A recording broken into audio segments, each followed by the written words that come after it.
బంగ్లాదేశ్లో హిందుత్వ వ్యతిరేకత మీదన తీవ్ర ఆగ్రహం వ్యక్తం చేశారు విదేశాంగ మంత్రి జయశంకర్. ఏకంగా బంగ్లాదేశ్ ప్రభుత్వానికి భారత విదేశాంగ శాఖ తరపున అభ్యంతరాలు వ్యక్తం చేస్తూ నోట్ పంపించారు.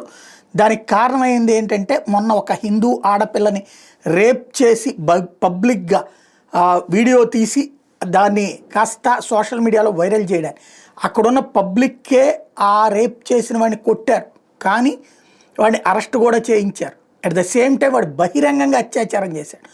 హిందువులందరూ ఎక్కడెక్కడి నుంచినో పోగై వచ్చి కొట్టేదాకా స్థానికులు చోద్యం చూడటం కాదు, ఎంకరేజ్ చేశారు.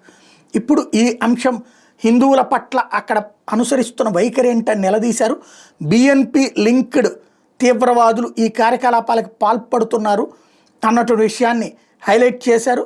36 ఏళ్ల ఫజీర్ అలీని అరెస్ట్ చేసినట్టు ప్రభుత్వం చెప్పుకొస్తోంది.